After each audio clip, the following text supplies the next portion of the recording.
Okay, this is now part 3 of the Research Methods and Components video lecture series. I'm not too sure if this is going to be the last one or if there'll be one more after this, um, but it's important that we get through all of this.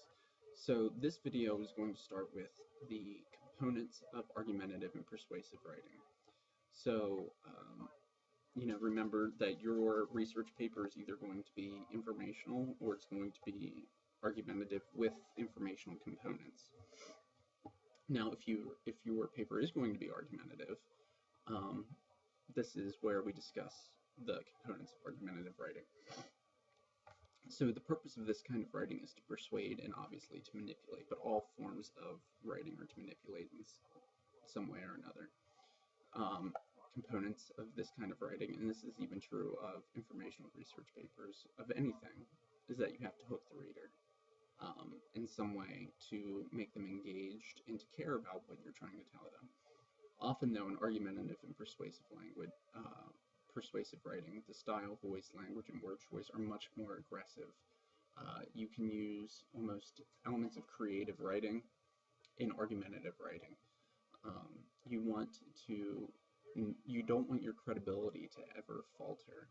You want to sound sophisticated, intelligent, like we should believe you. And often, as you are forming your argument, there may be a lot of satire or a lot of sarcasm in your writing, and this is where some of the more creative elements come into it. Obviously, your argument is a component to your writing. The structure, these are the 5 organizational methods that we just talked about. Fact-checking research. Of course, you need to substantiate your research paper, your informational research paper. You need to substantiate your topic, your thesis, with evidence. Same thing is true with argumentative writing. You need to substantiate your argument with evidence. This helps to make you more credible. This helps to make us believe you. This helps to make us more easily persuaded and manipulated. And again, you have to have an effective beginning and ending. This is also true of any kind of research paper or any piece of writing, really. You need to have an effective beginning and ending.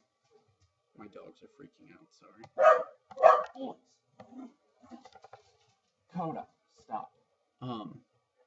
Logic is a big part of argumentative writing. Socrates came up with the idea of the logical premises.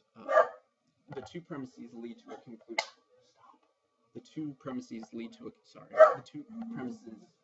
conclusion. Premise number one, this is an example. Premise number one in this example is that non-renewable resources exist in a finite supply. So that means that premise number 2 is that coal is a non-renewable resource. So this leads to the conclusion that coal exists in a finite supply. The two premises test against each other to form the conclusion. It does not always work, though, and sometimes they need to be changed. So here, premise number 1, all birds lay eggs. Premise number 2, platypuses lay eggs. Conclusion, platypuses are birds. And the purpose of these logical premises is to help you avoid logical fallacies in your writing. Stop. Logical fallacies are common errors in reasoning that undermine the logic or argument. This is where the premises come in to test your premises against each other to make sure that you come to the conclusion you're trying to. There's a big section in Purdue OWL about logical fallacies, but here these are some of the more common ones, and I don't expect you to memorize these. This is just kind of to get you thinking logically when you're forming an argument. So the slippery slope is the unintentional acceleration of steps, and Purdue OWL has, after this module, when you go to the Purdue OWL resource to review those resources, there are examples of all these. Hasty generalization is corrupting your argument with biases while rushing to your conclusion without all the facts. Post hoc, ergo propter hoc, conclusion that B is always caused by A. Very rarely is something always caused by something else.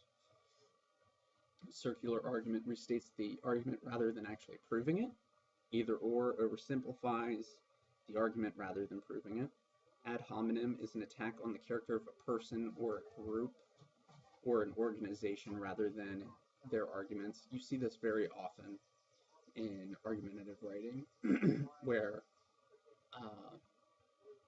if somebody's writing an argumentative paper on why Greenpeace is bad, I don't know why you would, but they may say that those in Greenpeace are all hippies. So they're attacking the character of the people within the organization rather than what the organization stands for.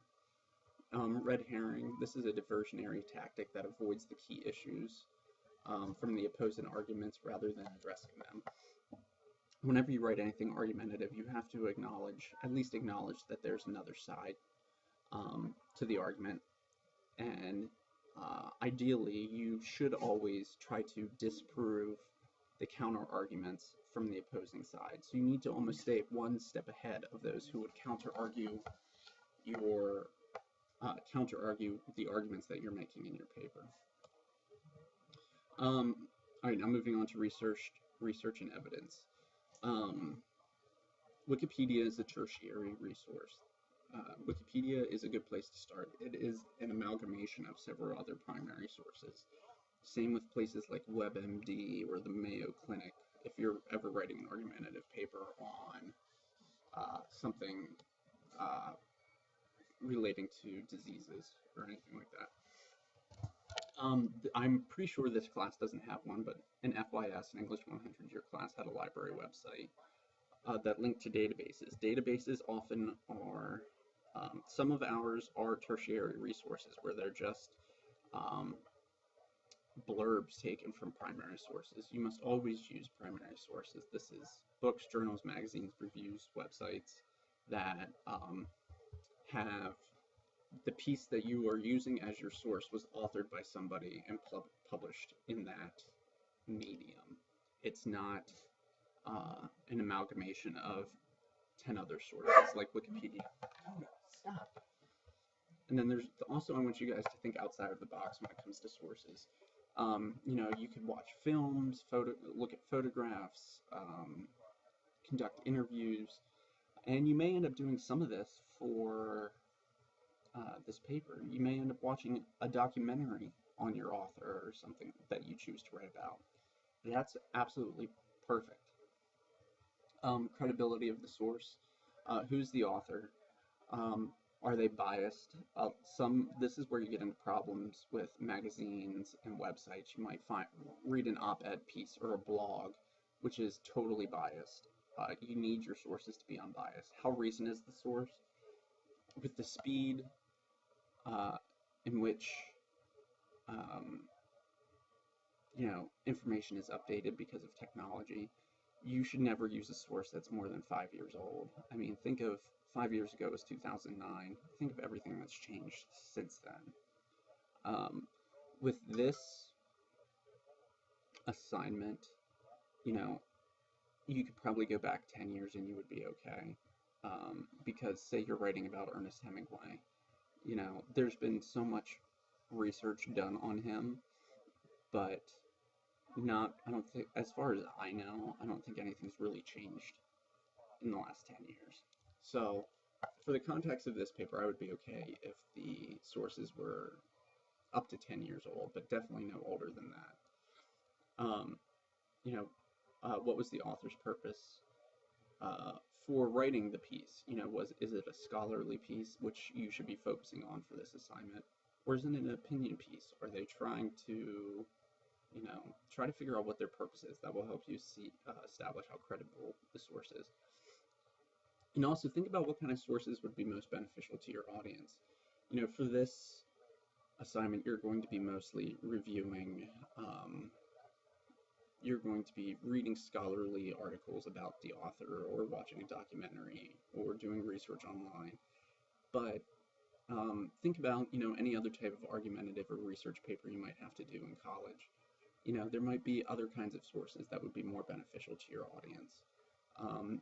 I use this example in English 100. I once had a student write a research paper on architecture in DC, and her paper was loaded with photographs because, it's she was discussing the architecture. So without the context of the photographs, it wouldn't have been it. The photographs made it made it much easier to understand.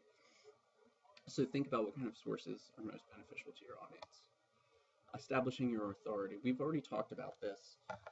Writing what you know, writing what you care about, taking inspiration from your life, using concrete and significant details, all of those things. And all of that is true with research and argumentative writing. And, I've said this before to you, you don't have to be the authority of your topic, but you do have to be the authority of the points and arguments that you make in your paper. You have to know those points and arguments and counter arguments backwards and forwards. Strategies, always use outside sources to support your arguments or points, and then show your command of the subject through specific details. The exact same way we discussed establishing your authority earlier in creative writing. It's the same thing. Specific details make it seem like you know the topic inside and out. MLA versus APA. The one thing I want you to really think about, I'm not going to go through the differences between MLA and APA. You should know that already. And you should know how to do in-text citations and do a works cited or bibliography page. But the one thing that you need to keep in mind is that you must oversight. Everything that is not your own unique idea must be cited. Even when you paraphrase something, cite everything. This is how students get in trouble for plagiarism. In this class, everything you turn in is going to go through Turnitin.com, which gives me a really fantastic little summary of where all of your information came from. I'll see the percentage that's taken from each site, and if it's not cited, it's flagged as plagiarism. And on the syllabus is the academic integrity policy. Plagiarism, I've only had one case of plagiarism since I've been here. You will, depending on how severe it is, you will either fail the assignment or fail the class. So, and that's pretty standard in colleges. So make sure you cite everything. I trust you guys. I don't think that you're trying to plagiarize, but other professors aren't that nice. And then works cited bibliography, always have one. The end. There's no question. You always have to have one. Resource styles for formatting citation. Oh shoot, I forgot to take this out. This slide's from English 100, but if you still have your pocket style manual, there's great resources in there.